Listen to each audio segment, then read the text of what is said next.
Bismillahirrahmanirrahim. Assalamualaikum warahmatullahi wabarakatuh. Berita Al-Hijrah 29 September bersama saya Nazira Syaringat. Kita saksikan tajuk utama malam ini.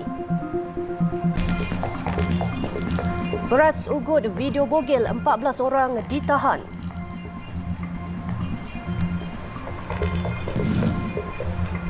Juga cubaan culik di Genting Silent, wanita Pakistan didakwa.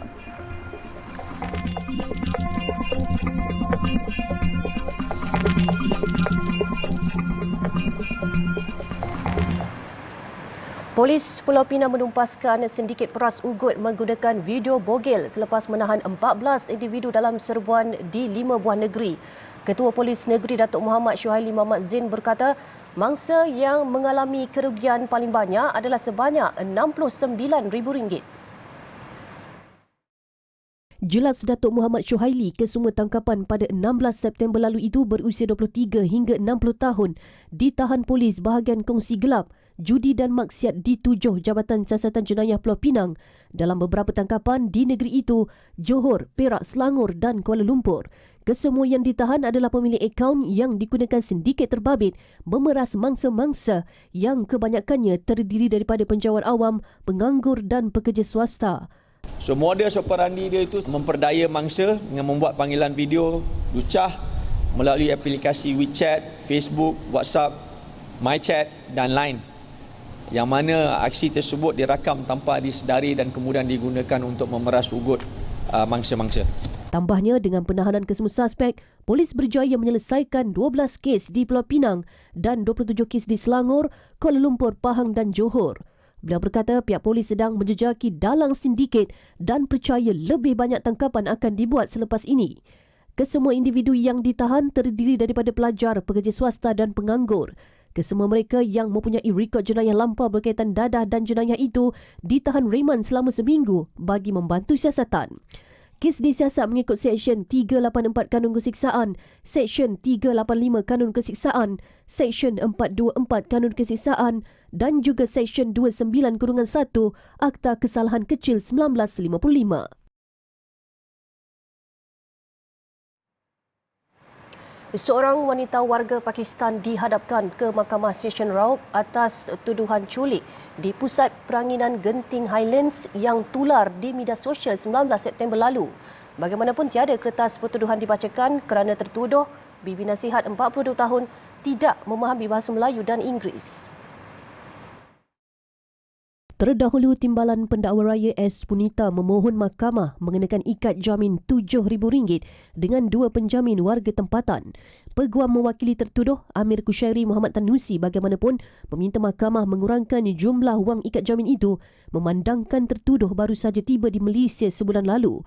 Selain itu, tertuduh juga tidak bekerja dan mengharapkan pendapatan suaminya sebanyak RM1,600 sebulan yang bekerja di kedai perabot. Hakim Ahmad Faizat Yahya membenarkan tertuduh diikat jamin RM3,000 dan seorang penjamin warga tempatan serta pasport milik tertuduh diserahkan kepada mahkamah sehingga selesai kes. Sebutan semula kes 1 November depan. Tertuduh berdepan pendakwaan mengikut Seksyen 350 Kanun Kesiksaan dan boleh dihukum mengikut Seksyen 352 Akta Sama. Sabit kesalahan, dia boleh dihukum penjara maksimum 3 bulan atau denda maksimum RM1,000 atau kedua-duanya sekali. Sebelum ini, tular dalam media sosial, seorang kanak-kanak dikatakan hampir menjadi mangsa culik di Pusat Peranginan Genting Highlands oleh seorang wanita warga asing. Berdasarkan video berdurasi 1 minit 20 saat memaklumkan bahawa seorang kanak-kanak hampir menjadi mangsa culik oleh seorang warga negara asing.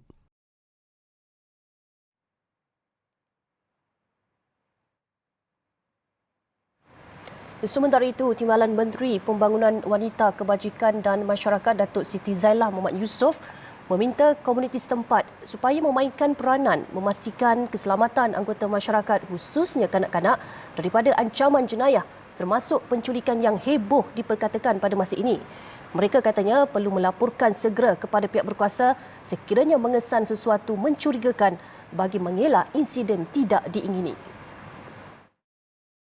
Walaupun setakat ini tiada kes penculikan kanak-kanak yang disahkan, namun ia masih perlu dipandang serius Saya nasihatkan yang pertama adalah kepada keluarga, ibu bapa, mesti jaga keselamatan ahli keluarga, ya. Jaga keselamatan diri sendiri, jaga keselamatan anak-anak keluarga, dan apabila menghantar anak-anak ke sekolah, pastikan mereka sampai ke sekolah dengan selamat, dan apabila balik daripada sekolah, pastikan maknanya jangan biarkan mereka bersendirian. Mesti ada maknanya dari sudut kawalan keselamatan pihak sekolah, pihak keselamatan juga. Beliau berkata demikian selepas merasmikan sambutan Hari Sayyidatina Aisyah, anjuran Kerajaan Negeri Terengganu di Stadium Tertutup Gong Badak, Kuala Nerus. Siti Zailah berkata kementeriannya juga menyediakan talian hotline 15999 atau WhatsApp 019-2615-999 bagi memudahkan orang ramai menyalurkan maklumat tentang sebarang kejadian jenayah termasuk penculikan. Beliau berkata setiap maklumat terbabit akan disalurkan ke semua agensi berkaitan bagi tindakan segera.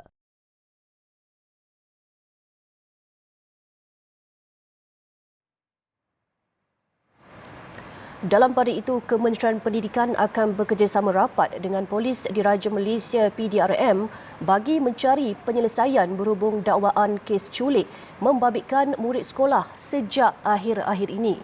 Menterinya Datuk Dr. Razzie Jidin berkata, kerjasama itu bagi membolehkan tindakan sewajarnya diambil bagi pihaknya. Kita di peringkat kita sebab kes ni berlaku di luar sekolah. Jadi masa nak balik dalam perjalanan dan sebagainya. Di peringkat kita pun kita mempunyai maklumat yang agak terhad.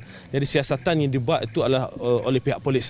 Jadi polis yang akan tentukan apakah asas sebenarnya setiap pelaporan yang dibuat itu. Jadi saya rasa itu key yang paling penting. Jadi apabila polis buat siasatan, kalau ada perkara-perkara yang memerlukan penelitian daripada kita, daripada pihak KPM, kita sentiasa bekerjasama untuk memastikan segala usaha dapat dilakukan bersama.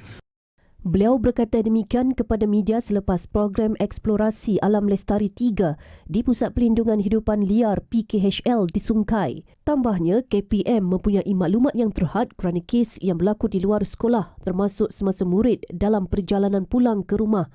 Siasatan pula dijalankan pihak polis yang menentukan asas sebenar atas setiap laporan daripada mangsa.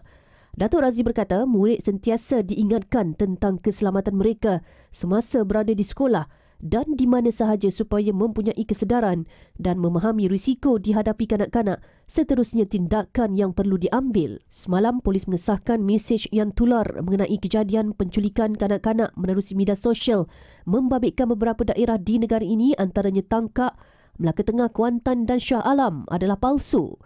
Selain itu, dakwaan ada cubaan menculik seorang murid sekolah rendah di Taman Pinji Mewah Ipoh seperti yang tular di media sosial juga baru-baru ini tidak benar, tetapi hanya sebuah cerita yang direka murid terlibat.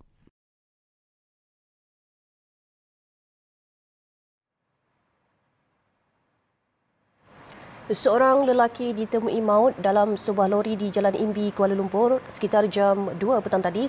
Polis Dang Wangi kini sedang menyiasat kes tersebut sama ada lelaki berkenaan terjatuh dari stesen monorail berhampiran atau wujud unsur jenayah.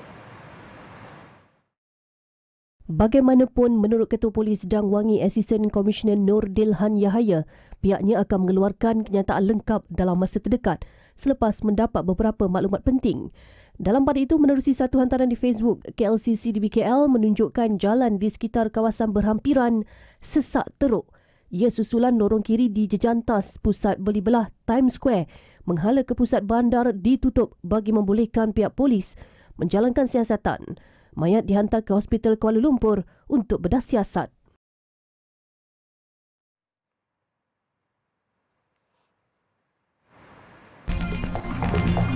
Pemakaian face mask tidak lagi diwajibkan di masjid dan surau.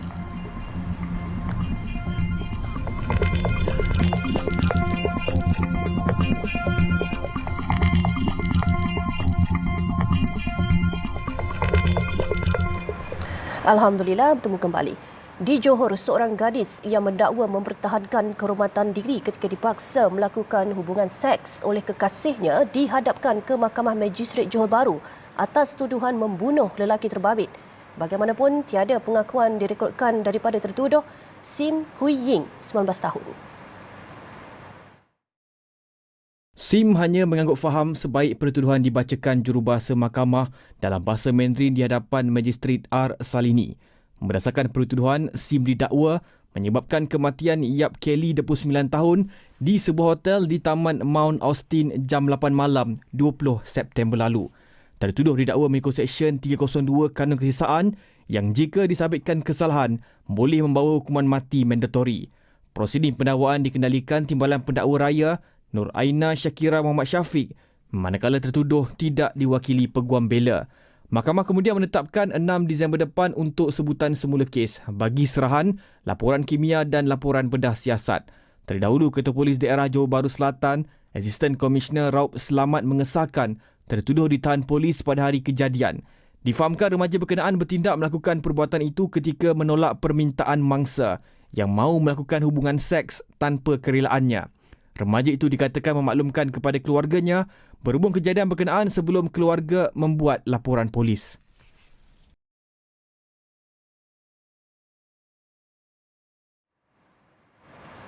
Persaingan sengit dan tempat terhad dilaporkan menjadi punca lebih 20,000 calon yang layak dan melepasi syarat am gagal mendapat tawaran ke 20 universiti awam tahun ini menerusi sistem unit Pusat Universiti UPU.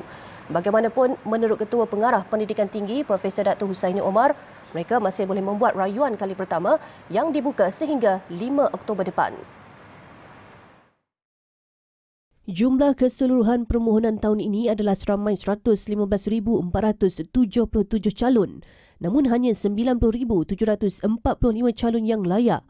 Tambah Profesor Datuk Husaini, permohonan bagi 10 program pengajian kompetitif juga berlaku peningkatan sekaligus menjadikan peluang tawaran untuk program tersebut tipis. Ia melibatkan program pengajian perubatan, pergigian, farmasi, perakaunan, undang-undang, kejuruteraan mekanikal, elektrikal, elektronik, kimia dan awam. Bagi permohonan rayuan, pemohon hanya dibenarkan mengemukakan 4 pilihan sahaja berbanding 12 pilihan yang diberikan pada kali pertama. Dalam pada itu, beliau menegaskan bahawa tiada campur tangan dalam penggunaan sistem UPU dalam talian atau wujud orang dalam bagi pemilihan pelajar ke universiti awam. Terdahulu terdapat pelbagai rungutan oleh calon dengan keputusan cemerlang yang meluahkan rasa kesal kerana gagal mendapat tempat di mana-mana universiti awam.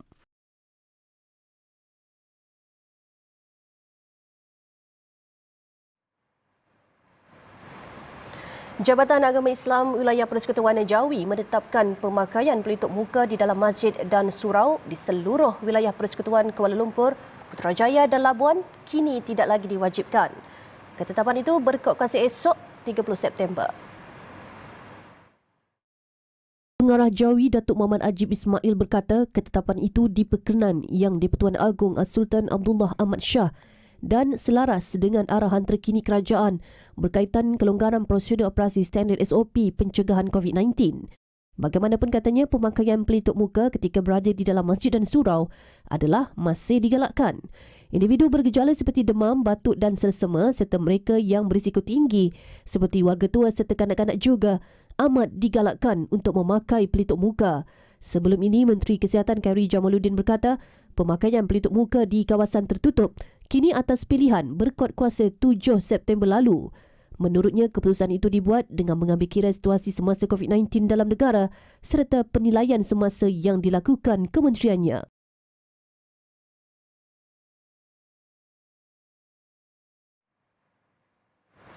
Yayasan Dakwah Islamiah Yadim terima sijil bersih penyata keuangan bagi tahun 2021. Anugerah berkenaan diterima agensi peneraju gerakan dakwah itu buat kali keempat berturut-turut sejak 2018. Sijil berkenaan diserahkan wakil daripada Atarik Kamil Ibrahim Enko, Tuan Muhammad Firdaus Tuan Omar kepada Ketua Pegawai Eksekutif Yadim Tuan Kamarul Arif Tuan Soh dan disaksikan Menteri di Jabatan Perdana Menteri Datuk Idris Ahmad. Hasil audit daripada Atarik Kamil Ibrahim Enko itu mendapati penyata kewangan kedudukan kumpulan, penyata pendapatan komprehensif, penyata perubahan dalam ekuiti dan penyata aliran tunai. Nota penyata kewangan termasuk ringkasan dasar perakaunan memberi gambaran yang benar benar dan saksama mengenai kedudukan kewangan kumpulan dan yayasan pada 31 Disember 2021. Prestasi kewangan dan aliran tunai bagi tahun berakhir pada tarikh tersebut juga adalah menurut piawaian laporan entiti persendirian Malaysia MPERS dan Keperluan Ordinan Pemegang Amanah Perbadanan 1952 di Malaysia. Datuk Idris dalam pada itu berkata beliau cukup memberi perhatian dalam sebarang urusan melibatkan kewangan dalam agensi di bawahnya. Audit ini ada kaitan dengan muhasabah, sifat ihsan, amanah, jujur, integriti dalam gerak kerja melaksanakan tugas.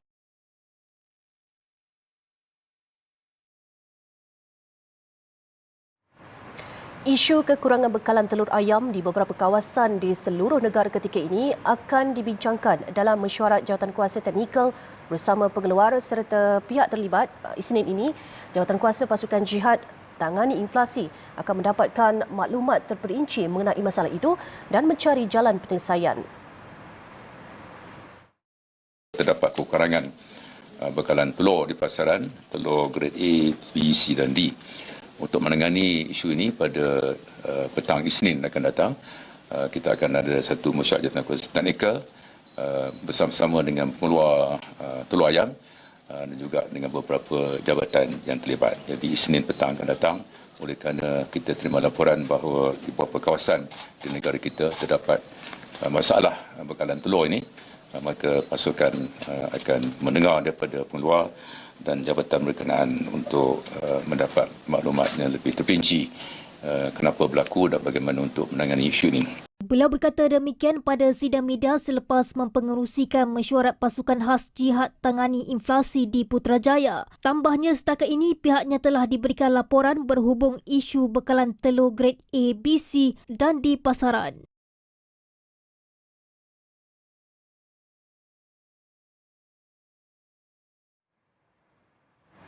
Bagi mengembalikan kegemilangan irama nasyid, 4 kumpulan nasyid popular tanah air bersama penyanyi Dakmi menghasilkan sebuah album baru berjudul Sahabat Selamanya. Album yang mendapat sokongan Kementerian Komunikasi dan Multimedia menerusi dana kandungan kreatif ini dalam masa sama memberi penghargaan kepada kumpulan nasyid terlibat, dalam masa sama menarik kembali minat pendengar irama nasyid tempatan. Album Sahabat Selamanya yang mengandungi 10 buah lagu itu dilancarkan baru-baru ini oleh Dakmi Music Factory. Istimewanya, setiap kumpulan nasyid iaitu Intim, Rabbani, Hijaz dan Mestika tampil dengan lagu popular masing-masing yang diberi nafas baharu dan berduet bersama Dakmi. Manakala 6 lagi adalah lagu baharu mendapat sentuhan penulis lirik terkemuka seperti Datuk Hajah Hafsah Hassan, Alfa Buti, Tam Spider, Ed Samad, Aidit Alfian, Halim, Itu Lara dan ramai lagi. Bagi Dakmi, lagu-lagu tersebut adalah simbolik penghargaan serta hadiah kepada sahabat-sahabat sepanjang perkenalan mereka. Sementara itu, lagu berjudul Sahabat Selamanya yang turut diangkat sebagai judul album mendapat sentuhan Dakmi dengan kolaborasi bersama Alfa Buti, manakala liriknya dihasilkan oleh Datuk Hajah Hafsah Hassan.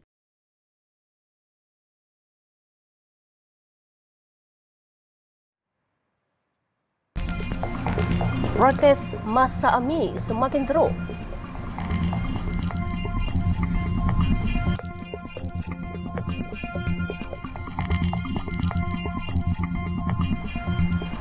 Alhamdulillah, masih bersama Berita Al-Hijrah. Kita ke perkembangan luar negara.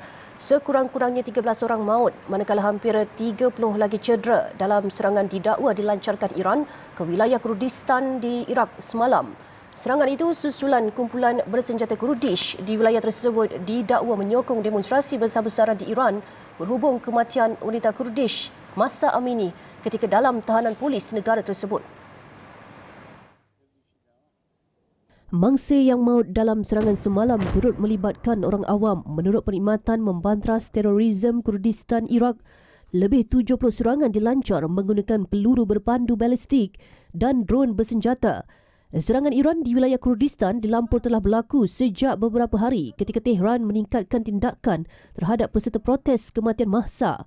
Baghdad turut memanggil duta Iran bagi mengutuk serangan berdarah itu dan Pertubuhan Bangsa-Bangsa Bersatu PBB turut kesal dengan kejadian berkenaan yang disifatkan sebagai tindakan melulu sehingga mengakibatkan kesan dahsyat.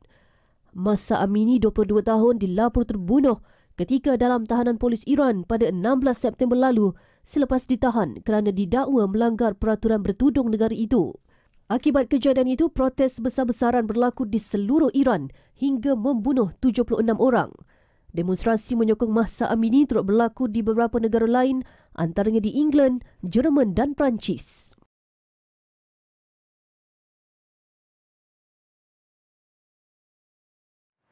Empat warga Palestin maut dalam serbuan Israel di tebing barat semalam yang didakwa Zionis menyasarkan kumpulan militan.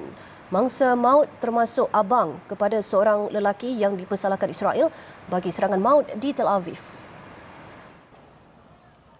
Keganasan itu adalah yang terbaru berlaku di Jenin tebing barat yang diduduki Israel. Timbalan Kabinet Jenin Kamal Abu Arub berkata, serbuan semalam adalah yang paling ganas dilakukan tentera penjajah sejak awal tahun. Kementerian Kesihatan Palestin merekodkan 4 maut dan 44 cedera dalam serbuan semalam. Antara yang maut ialah Abid Hazim, abang kepada Ra'ad yang didakwa Israel terlibat kes pembunuhan 3 warga Israel dalam kejadian tembak-menembak di Tel Aviv pada April.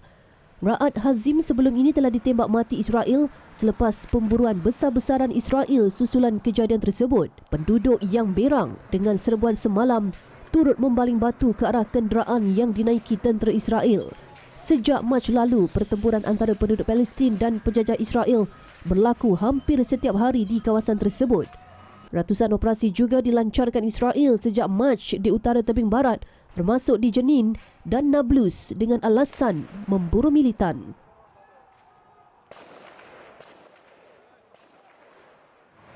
Tiga disahkan maut manakala 14 lagi cedera selepas sebuah jambatan runtuh di Amazonas, Brazil semalam. Kejadian tersebut turut menyebabkan 15 orang hilang. Jabatan Bomba dan Penyelaman Amazonas berkata operasi mengesan mangsa yang hilang giat dijalankan selepas jambatan di lebuh raya BR319 di Bandar Carrero itu runtuh. Berdasarkan laporan, ketika runtuhan berlaku, beberapa kenderaan sedang melintasi jambatan itu. Visual menunjukkan bahagian tengah jambatan berkenaan runtuh ke dalam sungai dan menyebabkan beberapa kenderaan termasuk lori ditenggelami air. Media tempatan G1 melaporkan saksi memberitahu jambatan terbabit mengalami keretakan sehingga mengakibatkan kesesakan trafik sebelum runtuhan berlaku. Dalam pada itu, kerajaan negeri enggan mengulas mengenai tragedi itu ketika ditanya media. Sementara itu, Laos dibadai taufan Noru sehingga mengakibatkan banjir di wilayah Etepor. Sekurang-kurangnya 2,000 orang terkesan dan terpaksa berlindung di pusat pemindahan sementara.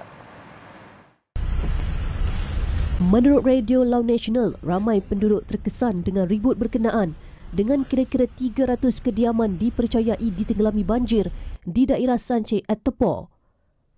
Banjir tersebut turut memusnahkan kolam ternakan ikan dan merosakkan sistem pengairan, sekolah, tiang elektrik, fasiliti penjagaan kesihatan, jalan raya serta infrastruktur lain. Menurut laporan itu lagi, Kementerian Pertahanan Nasional mengerahkan kira-kira 40,000 tentera dan menggerakkan aset kenderaan dan bot untuk menjalankan operasi menyelamat serta membantu mangsa sekiranya perlu. Dalam pada itu, pihak berkuasa menggesa supaya pemantauan rapi dilakukan terhadap semua empangan di seluruh negara beserta pelan kecemasan, terutama bagi takungan yang sudah hampir penuh.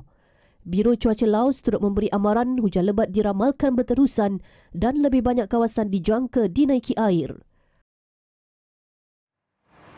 Baik, dengan itu sekian berita Al-Hijrah. Jangan lupa ikuti kami di platform media-media sosial seperti Facebook, Instagram, Twitter, YouTube dan TikTok dan layari alhijrahnews.com untuk lagi berita-berita pilihan dan eksklusif. Saya Nazira Syaringat. Assalamualaikum dan selamat malam.